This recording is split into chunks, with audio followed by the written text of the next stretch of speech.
A very good morning to all my dear students and respective parents. Today I am here with class 7, chapter number 16, that is congruence. Today we will start from question number 9.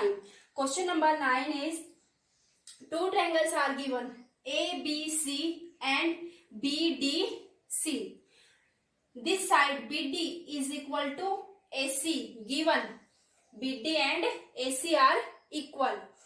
Angle A of triangle ABC and angle D of triangle BDC are of 90 degree. Means इस triangle का angle A और इस triangle का angle D दोनों 90 degree के given है. और ये जो साइड है AC किस ट्रायंगल की, ABC ट्रायंगल की किसके इक्वल है, BD साइड के ऑफ ट्रायंगल BDC. आपको प्रूव क्या करना है, आपको प्रूव करना है कि जो हमारी ट्रायंगल ABC है वो ट्रायंगल कॉन्ग्रुएंट होंगी किसके, ट्रायंगल DCB के. तो हम स्टार्ट करते हैं. सबसे पहले हम ट्रायंगल लेते हैं triangle ABC and triangle DCB.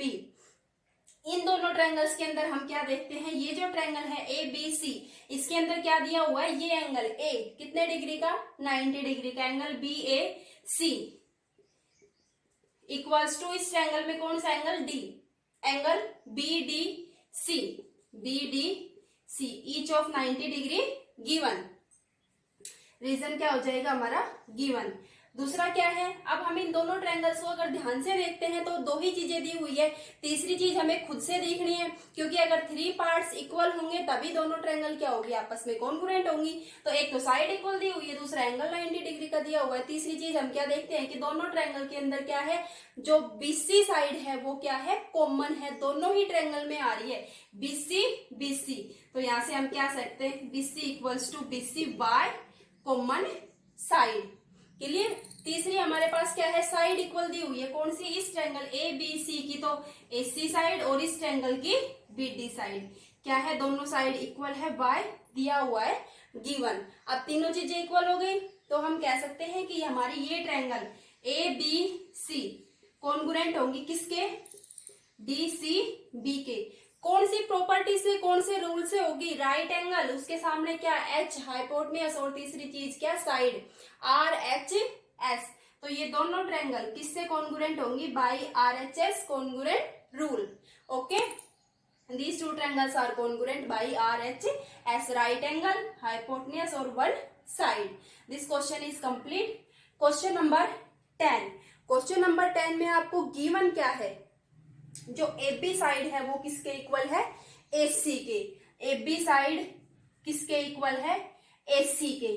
और ये जो F और E है वो क्या है, मिड पॉइंट्स है किसके, जो F है वो मिड पॉइंट है किसका, AB का.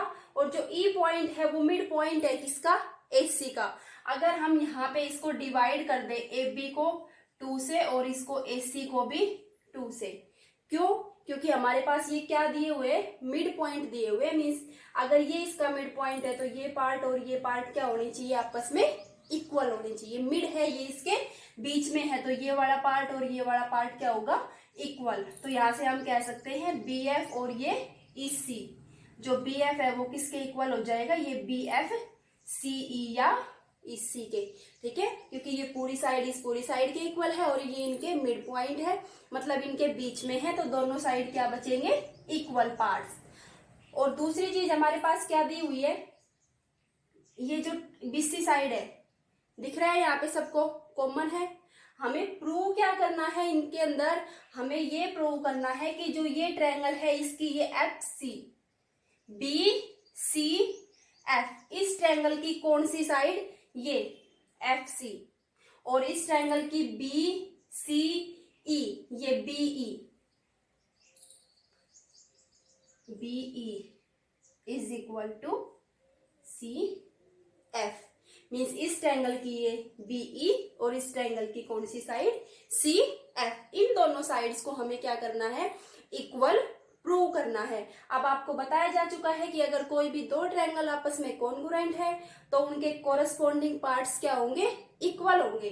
अब हम ये देख लेते हैं कि ये जो दोनों लाइंस है वो किस ट्रायंगल में आ रही है. जो हमारे पास BE है ये इसमें आती है BCE, और ये जो साइड है BCF इसके अंदर आती है CF. तो तो हम इन दोनों ट्रायंगल्स को क्या कर देते हैं, कॉन्ग्रुएंट कर देते हैं। हम लेते हैं सबसे पहले हम लेते हैं BCF, ये जो आपको दिखाई दे रही है ना, इस लाइन को हम कर देते हैं डार्क।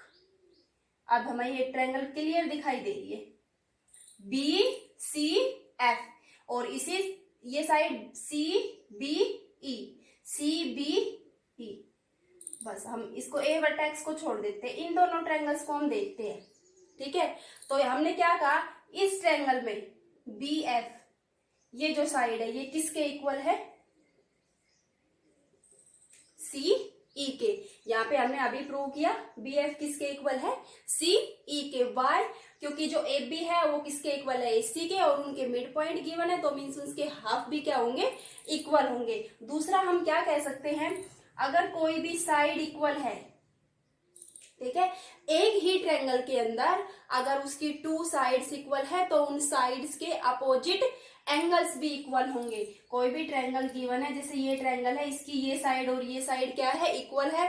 किसी भी ट्रायंगल की अगर साइड इक्वल है, एक ही ट्रायंगल की बात हो रही है, एक ही ट्रायंगल के अंदर अगर 2 साइड्स इक्वल है तो उनके सामने वाले एंगल भी इक्वल होंगे। Angles opposite to equal sides are also equal. इस लाइन के सामने ये एंगल और इस लाइन के सामने ये एंगल, अगर एंगल इक्वल है तो उनके अपोजिट साइड इक्वल होगी, और अगर साइड इक्वल है तो उनके अपोजिट एंगल भी इक्वल होंगे। AB और AC इक्वल है तो AC के सामने एंगल B और इस AB के सामने एंगल C, ये एंगल भी इक्वल होंगे। अब हम ये देखते हैं BCF, इस ट्रायंगल के अंदर एंगल B और इस ट्रायंगल के अंदर एंगल C इक्वल होंगे। क्यों, क्योंकि हमारे पास जो AB है वो किसके इक्वल है, AC के। और हम ये भी लिख सकते हैं angles opposite to equal sides are also equal.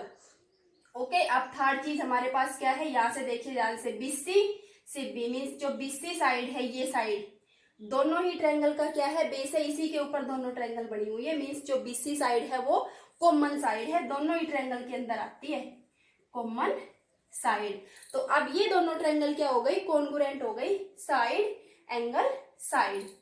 Triangle BCF congruent हो गई ट्रायंगल CBE के। SAS side angle side, side angle side से ये दोनों ट्रायंगल आपस में कॉन्ग्रुएंट हो गई। अगर दो ट्रायंगल आपस में कॉन्ग्रुएंट है तो उनके कोरस्पॉन्डिंग पार्ट्स भी इक्वल होंगे। CP CT corresponding part of congruent triangle. तो यहां से हम कह सकते हैं इस ट्रायंगल की ये CF किसके इक्वल होगा, BE के। Y CP CT corresponding part of congruent triangle. Okay, question number 9 and 10 complete. Question number 11, question number 11 में हमें प्रूव क्या करना है कि जो हमारे पास BQ साइड है वो किसके इक्वल होनी चाहिए, CP के। मीन्स ये जो BQ साइड है ये किसके इक्वल होनी चाहिए, CP के। ये हमें प्रूव करना है। हमारे पास गिवन क्या है, जो AP है वो किसके इक्वल है, AQ के। AP equals to AQ and AB is equal to AC। ये जो कंप्लीट साइड है AB वो किसके इक्वल है, AC के। AB is equal to AC, और ये हमारे पास AP इक्वल्स टू AQ। ये दोनों साइड क्या है, इक्वल है। हमें प्रूव क्या करना है, BQ इक्वल्स टू CP। अब हमारे पास जो BQ है वो किस ट्रायंगल में आ रहा है, ABQ। हमने एक ट्रायंगल ले ली ABQ, दूसरी ट्रायंगल ले ली हमने ACP। अब इन दोनों ट्रायंगल्स में हम देखते हैं, इस ट्रायंगल में हमारे पास AB साइड और इस ट्रायंगल में हमारे पास AC साइड इक्वल है। क्यों, क्योंकि जो AB है वो किसके इक्वल गिवन है, AC के। रीजन क्या हो जाएगा, गिवन। दूसरा हम ये देखते हैं, यहाँ पे हमारे पास क्या है, A और ये भी क्या है, A। मीन्स एक वर्टेक्स कॉमन है, एक वर्टेक्स कॉमन है, तो मीन्स यहाँ पे हमारे पास कॉमन क्या होगा, एंगल। साइड के साथ साथ क्या भी कॉमन हो सकता है, एंगल। अब हम इन दोनों ट्रायंगल्स में क्लियरली देखते हैं, angle A is equal to angle A। ये जो A वर्टेक्स है वो दोनों ही ट्रायंगल्स के अंदर आ रहा है। मीन्स हमारे पास एंगल A क्या है, कॉमन एंगल। कॉमन साइड भी हो सकती है, कॉमन एंगल भी हो सकता है। तीसरी चीज हम क्या देखते हैं, हमारे पास जो AP है और किसके इक्वल है, AQ के। तो इस ट्रायंगल क्या, तो हमारे पास AQ और इस ट्रायंगल में हमारे पास AP इक्वल है। क्यों, दिया हुआ है ऑलरेडी कि ये साइड इसके इक्वल है। तो ये दोनों ट्रायंगल ABQ और दूसरी हमारे पास ACP कॉन्ग्रुएंट होंगी किससे, ये हमारे पास क्या हो गई, साइड एंगल साइड, ठीक है, SAS, दो साइड इक्वल है और एक उनके बीच का एंगल इक्वल है, तो SAS से ये दोनों ट्रायंगल आपस में क्या है, कॉन्ग्रुएंट। अगर दो ट्रायंगल आपस में कॉन्ग्रुएंट है तो उनके कोरस्पोंडिंग पार्ट भी क्या होंगे, इक्वल होंगे। तो यहां से हम कह सकते हैं इसकी तो BQ साइड और इस ट्रायंगल की CP साइड इक्वल होंगी। क्यों, क्योंकि ये कोरस्पोंडिंग पार्ट है किसके, कॉन्ग्रुएंट ट्रायंगल के, corresponding part of congruent triangle. This question number 11 is complete. Now question number 12। Question number 12 में हमारे पास गिवन क्या है, ये जो साइड है AB वो किसके इक्वल है, AC के। जो AB साइड है वो किसके इक्वल है, AC के। और ये जो BD साइड है, ये BD साइड है, ये किसके इक्वल है, CE के, ठीक है। मतलब ये पार्ट इसके इक्वल है और ये पार्ट इसके इक्वल है। अगर हम इक्वल चीज के अंदर कुछ इक्वल ऐड कर देते हैं, हमारे पास ये कोई भी इक्वल क्वांटिटी दी हुई है और उसके अंदर क्या है, हम इक्वल ही ऐड करते हैं, तो जो हमारा रिजल्ट आएगा, जो रिजल्टेंट होगा वो भी क्या होगा, इक्वल। 5 किसके इक्वल है, 5 के इक्वल है। अगर मैं दोनों साइड इक्वल ऐड करती हूँ, सब्ट्रैक्ट, मल्टीप्लाई, डिवाइड, कोई भी रूल आप फॉलो कर सकते हैं। अगर मैं दोनों साइड क्या है 4 ऐड कर देती हूँ, इक्वल है 4 ऐड किया, तो जो आपका रिजल्ट आएगा वो भी क्या रहेगा, इक्वल। अब आप यहां से क्लियरली देख सकते हैं कि ये पार्ट इसके इक्वल है और ये पार्ट इसके इक्वल है। अगर मैं इनको ऐड करूं, AB के अंदर क्या ऐड कर दिया जाए, AB के अंदर ये ऐड कर दिया जाए BD, और यहाँ पे ये AC है, इसके अंदर क्या ऐड कर दिया जाए, CE। AB AC इक्वल है, BD CE इक्वल है। इक्वल के अंदर हम क्या ऐड कर रहे हैं, इक्वल। तो हमारे पास ये जो साइड बनेगी वो क्या बनेगी, इसके अंदर ये प्लस किया तो AD, और इस साइड हमारे पास कौन सी साइड बनेगी, AE। तो ये दोनों साइड भी आपस में क्या होगी, इक्वल होगी। अब हम ट्रायंगल लेते हैं ACD, यहाँ लिखा हुआ है in triangle ACD and in triangle ABE। इन दोनों ट्रायंगल को देखिए, AC और ये आपकी हो गई D, ये जो यहां से डार्क लाइन से दिखाई हुई है, ठीक है। और एक ये ट्रायंगल AB, आपकी ये वाली E, इस लाइन को आप छोड़ दीजिए, ठीक है। इन दोनों ट्रायंगल्स को देखिए, तो इन दोनों ट्रायंगल में हम क्या कह सकते हैं कि यहां से हमारे पास ये जो AD साइड है वो हम निकाल चुके हैं किसके इक्वल, AE के इक्वल। AD is equal to AE। अभी यहाँ पे हमने प्रूव किया है AD is equal to AE, proved above. ये दोनों साइड क्या हो गई, इक्वल। अब यहाँ पे देखिए A वर्टेक्स है, दोनों में क्या है, कॉमन है, मतलब इस ट्रायंगल में भी एंगल A है और इस ट्रायंगल में भी एंगल A है। तो ये हमारे पास कौन सा एंगल हो गया, कॉमन एंगल। इसका रीजन हो जाएगा प्रूव्ड अबोव। हम यहाँ पे इसको प्रूव कर चुके हैं और हमारे पास जो एंगल A है वो दोनों ट्रायंगल्स में क्या है, कॉमन है। दूसरा हमारे पास क्या बच गया, इस ट्रायंगल की तो AC साइड और इस ट्रायंगल की AB साइड इक्वल है। वाई दिया हुआ है AB is equal to AC given, ठीक है। तो ये दोनों ट्रायंगल आपस में क्या हो गई, congruent. Side angle side, side angle और ये complete side, triangle ACD congruent हो गई किसके, ट्रायंगल ABE के, side angle side by SAS property. अब इसमें आप ये देखिए कि अगर ये ट्रायंगल इस ट्रायंगल के कॉन्ग्रुएंट है तो यहां से हम क्या कह सकते हैं, CD, इस ट्रायंगल का कौन सा पार्ट, CD, और इस ट्रायंगल की BE, CD is equal to BE। ये B इक्वल होंगे, क्यों होंगे, क्योंकि दोनों ट्रायंगल आपस में कॉन्ग्रुएंट है, तो ये क्या है, corresponding part of congruent triangle, ठीक है। तो ये हमारा प्रूव हो गया CD इक्वल्स टू BE। पहले दोनों ट्रायंगल को कॉन्ग्रुएंट किया, फिर उसके कोरस्पोंडिंग पार्ट्स भी equal. Question number 12 is complete. Question number 13, do it solve. Question number 14 में आपसे क्या पूछा गया है कि कोई भी ट्रायंगल है, अगर उसके तीनों एंगल इक्वल है, अगर किसी ट्रायंगल के तीनों एंगल्स इक्वल है किसके, दूसरे ट्रायंगल के तीनों एंगल के, तो क्या वो ट्रायंगल आपस में कॉन्ग्रुएंट होंगी, नहीं होगी, क्योंकि हमने ए कोई भी रूल नहीं सुना कि अगर किसी भी ट्रायंगल के तीनों एंगल इक्वल है किसके? दूसरी ट्रायंगल के तीनों एंगल्स के। हाँ, अगर साइड इक्वल है तो ट्रायंगल कॉन्ग्रुएंट हो सकती है। अगर एक ट्रायंगल की तीनों साइड इक्वल है किसके? दूसरी ट्रायंगल के तीनों साइड्स के, तो वो दोनों ट्रायंगल आपस में क्या हो सकती है? कॉन्ग्रुएंट हो सकती है। लेकिन अगर किसी ट्रायंगल के तीनों एंगल्स इक्वल है किसके? दूसरी ट्रायंगल के तीनों एंगल्स के, तो वो ट्रायंगल कॉन्ग्रुएंट नहीं होगी। एटलीस्ट वन साइड, कम से कम एक साइड भी इक्वल होनी चाहिए। तो हम यहाँ पे क्या कह सकते हैं कि अगर एक साइड इक्वल हो गई तो हमने उसके टू एंगल्स ले लिए, और एक साइड कहाँ होनी चाहिए? एंगल्स के बीच में, A S A, two angles equal और उनके बीच में एक साइड इक्वल।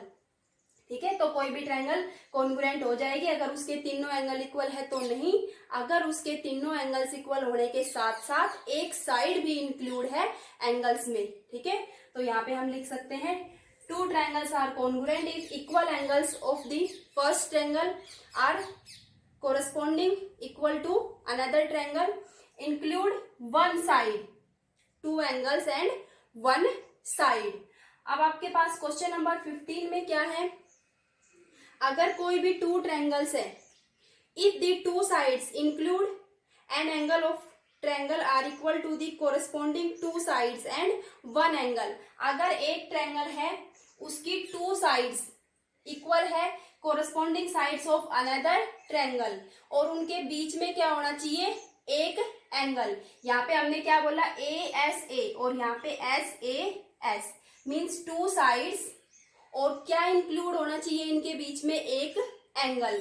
ये दोनों ट्रायंगल आपस में कॉन्ग्रुएंट हो सकती है, क्योंकि ये साइड किसके इक्वल है? इस साइड के, और ये साइड किसके इक्वल है? इस साइड के। और ये जो एंगल है दोनों साइड्स के बीच में है, दोनों साइड्स ने इस एंगल को इंक्लूड किया है। यहाँ पे इस ट्रायंगल में दोनों इक्वल साइड्स ने इस एंगल को इंक्लूड किया है, तो ये दोनों ट्रायंगल हमारे पास क्या हो जाएगी? कॉन्ग्रुएंट। किससे? एस ए एस से। और अगर टू एंगल्स इक्वल है और वन साइड इक्वल है तो ए एस ए से। क्वेश्चन नंबर 16 में आपसे क्या पूछा गया है कि टू ट्रायंगल्स है, उनका एरिया इक्वल है, तो क्या वो कॉन्ग्रुएंट होंगी? टू ट्रायंगल्स है और उनका एरिया क्या है?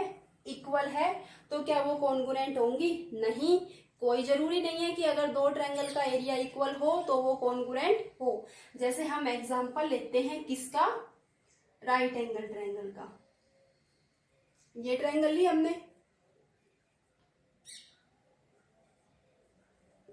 Right angle triangle A B C. दूसरी हमने ये ट्रायंगल ली, इसमें ये एंगल कितने डिग्री का? 90 डिग्री का। क्लियर? ये हमारे पास ट्रायंगल हो गई पी क्यू आर। ठीक है, तो ये हमारे पास, जैसे ये साइड हमारे पास 6 हो गई, कंप्लीट साइड 6 हो गई, ये 5 हो गई, और ये साइड हमारे पास 4 हो गई। तो यहां से हम क्या देख रहे हैं कि इन दोनों ट्रायंगल्स का एरिया फाइंड आउट करते हैं हम। जैसे ये साइड हम कंप्लीट मान लेते हैं 6, और इसको भी हम 3, यहां से 3। राइट एंगल ट्रायंगल है, राइट एंगल ट्रायंगल का एरिया क्या होता है? 1/2 बेस इंटू हाइट। तो इस ट्रायंगल का हम एरिया निकालते हैं 1/2। बेस आपके पास क्या है? 3, और हाइट मीन्स परपेंडिकुलर डिस्टेंस आपके पास क्या है? 4। ये कैंसिल हो गया, 3 2 6, तो इसका एरिया क्या हो गया? 6 स्क्वायर यूनिट। इस ट्रायंगल पे चलते हैं हम। ये जो लाइन है वो कितने डिग्री का एंगल बना रही है? 90 डिग्री का। और फिर मीन्स ये क्या हो गई? इसकी परपेंडिकुलर डिस्टेंस हाइट। ये हमारे पास बेस क्या हो गया? 3, तो 1/2 बेस इंटू हाइट। तो इसका एरिया भी हमारे पास क्या है? 6 स्क्वायर यूनिट। दोनों का एरिया इक्वल है, लेकिन दोनों ट्रायंगल आपस में कॉन्ग्रुएंट नहीं है। यहाँ से हम क्या, ये दोनों फिगर आपको कॉन्ग्रुएंट दिखाई दे रहे हैं? ये ट्रायंगल पी क्यू आर इसके ए बी सी के नहीं। तो अगर दो ट्रायंगल का एरिया इक्वल है तो जरूरी नहीं है कि वो दोनों ट्रायंगल आपस में क्या हो? कॉन्ग्रुएंट हो। Okay, question number 16 is complete. Thank you.